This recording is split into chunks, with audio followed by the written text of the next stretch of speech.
दोस्तों नमस्कार। आज फिर एक कहानी के साथ, कहानी छोटी लेकिन सीख बड़ी, और सीख वही महान जो जीवन में उतर जाए, और ज्ञान वही श्रेष्ठ जिससे जीवन संवर जाए। ऐसे ही जीवन को संवारने वाली कहानी। एक व्यक्ति रास्ते से गुजर रहा था। एक पेड़ के नीचे थक जाता है तो थकान को दूर करने के लिए वह बैठता है।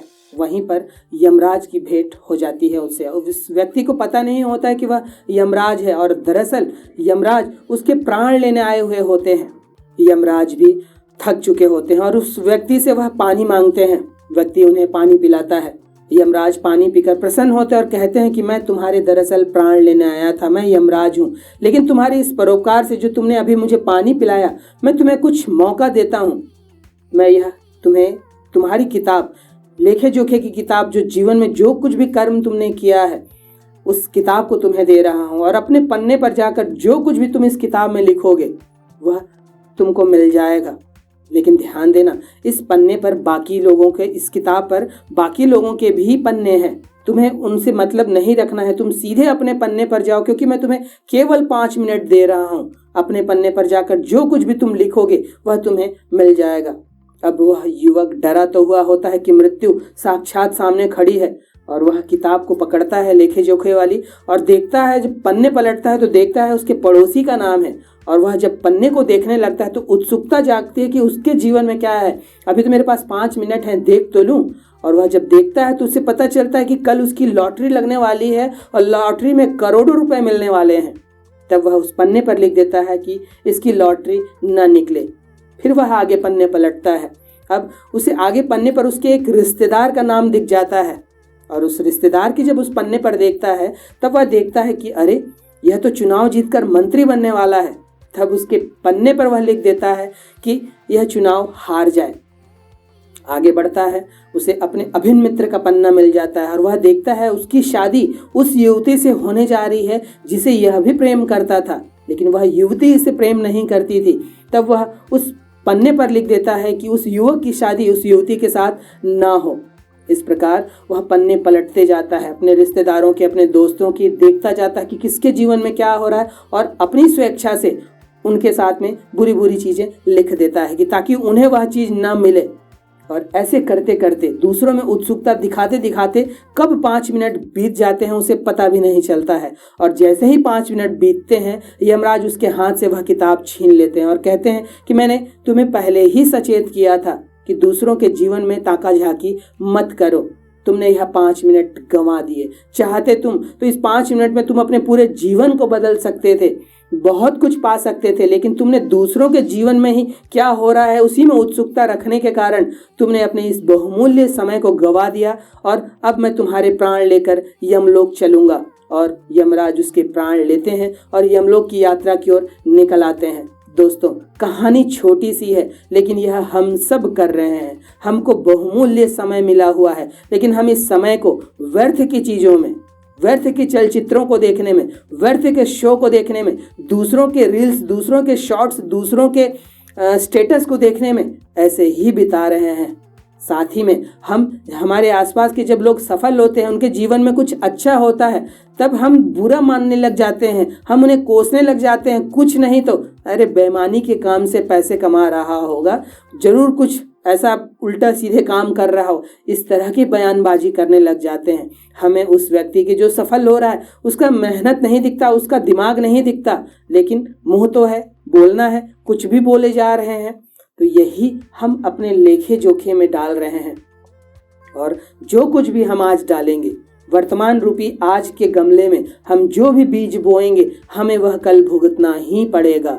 हम अगर अशुभ और बुरी चीजें डालेंगे तो हमारे जीवन में कल जो भविष्य आने वाला है वह बुरा और अशुभ चीज ही होगा। हम अगर आज वर्तमान के गमले पर अच्छे और शुभ चीज डालेंगे, अच्छी संगत डालेंगे, तो जो हमारा भविष्य है वह भी बहुत शुभ होने वाला है। लेकिन हम अपना अधिकांश समय इस सोशल मीडिया की चीजों पर, अन्य चीजों पर, गपशप पर, मोबाइल कॉल पर यूं ही बिताते हैं, और यह जो बहुमूल्य समय है ऐसे ही बीतता चला जाता है। भगवान ने आपको आपके जीवन का कुछ उद्देश्य दिया है, आप उस जीवन के उद्देश्य को पूरा करने में यह समय लगाना चाहिए।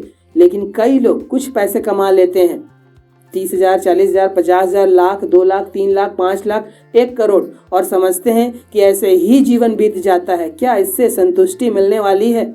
ईश्वर ने कुछ न कुछ उद्देश्य से आपको इस जीवन को दिया है। आपको उस उद्देश्य को समझना होगा। पैसे तो बहुत लोग कमा रहे हैं, आराम तलबी तो बहुत कुछ कर रहे हैं, लेकिन क्या उनके जीवन में वास्तविक संतुष्टि है? क्या उन्हें ईश्वर मिल पाया है?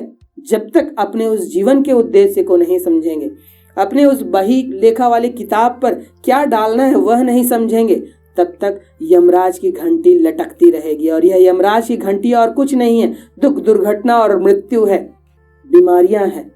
तब आप आज जो चयन करेंगे उसके प्रति सचेत हो जाइए। एक एक मिनट कीमती है। 5 मिनट मिले थे उस युवक को, चाहता तो बहुत कुछ बदल सकता था, लेकिन उसने दूसरों पर रुचि दिखाई, दूसरों के जीवन में क्या क्या है वह रुचि दिखाई। यही हम आज करते हैं।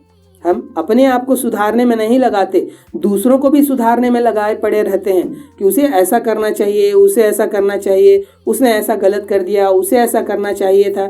और यही सब में हम अपने आप को सुधारना भूल जाते हैं, क्योंकि हम तो सुधरे हैं, सीखे सिखाए हैं, सब ज्ञान भरपूर है, अहम ब्रह्मास्मि है। यह जो अहंकार है यह आपको आपके यथार्थता से दूर कर देता है। तो जो बही लेखा है, जो आपकी किताब है, क्या डाल रहे हैं उसके प्रति सचेत आपको होना पड़ेगा, क्योंकि यह जो जीवन है ना, ये बहुत बहुमूल्य है। यह केवल आपका नहीं है, इससे पूरी सृष्टि जुड़ी हुई है। जब आप बहुत गहन चिंतन करेंगे तो एक मानव जीवन, किसी भी आप महान व्यक्ति को उठाकर देख लीजिए, उठाकर देखिए, अगर स्वामी विवेकानंद नहीं होते तो आज हमारे भारत के युवाओं को वह ज्ञान नहीं मिल पाता। या स्वामी विवेकानंद अपने में ही मस्त रहते तो यह चीज पूरे विश्व को नहीं मिल पाती। आचार्य रजनीश केवल अपने में अगर रहते तो आज उन्होंने अनोखा ज्ञान दिया है, अनोखा अध्यात्म दिया है, उससे कई जो जीवन के लोग सुधार रहे हैं अपने आप को, वह नहीं हो पाता। तो यह जो जीवन मिला है उसके उद्देश्य को आपको समझना होगा और एक एक समय को सही काम पे लगाना होगा, तभी आपके जीवन की यथार्थता सही साबित हो पाएगी। आपको इसके प्रति सचेत होना ही पड़ेगा। और यह कहानी आपको यही सिखाती है कि आपको अपने जीवन के पन्ने पर शुभ शुभ शुभ और अच्छी और दिव्य चीजें ही डालनी है। अगर उस पर आप ध्यान नहीं देंगे, आपके जीवन में तो सब कुछ अच्छा चल रहा, अगर ऐसा सोचेंगे और जीवन आपका दरअसल उस सुअर की तरह चल रहा होता है जो कीचड़ में लेटा होता है और सोचता है आहा क्या जिंदगी है, कीचड़ के मजे लिए जा रहे हैं, लेकिन वह केवल उस सुअर के लिए। जब आप दूर से देखेंगे तो देखेंगे वो गंदे कीचड़ पर सुअर मस्ती कर रहा है। यह जीवन नहीं है।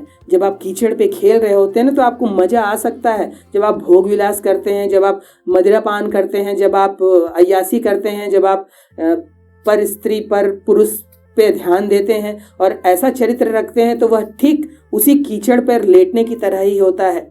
फिर जो काम आप कर रहे हैं, जो कार्य आप कर रहे हैं, वह आपकी कार्मिक फ्रिक्वेंसी बन रही है और आपके जो कार्मिक अकाउंट है वहां पर वह स्टोर हो रही है, उसी के अनुरूप आपको फल मिलने लगता है। तो आज ही सचेत होने की जरूरत है और करके देखिए। इसे बदलना मुश्किल कुछ भी नहीं है। आपके एक संकल्प की जरूरत है, आपको उसे अपना धर्म बनाने की जरूरत है। करके देखिए, मुश्किल कुछ भी नहीं है।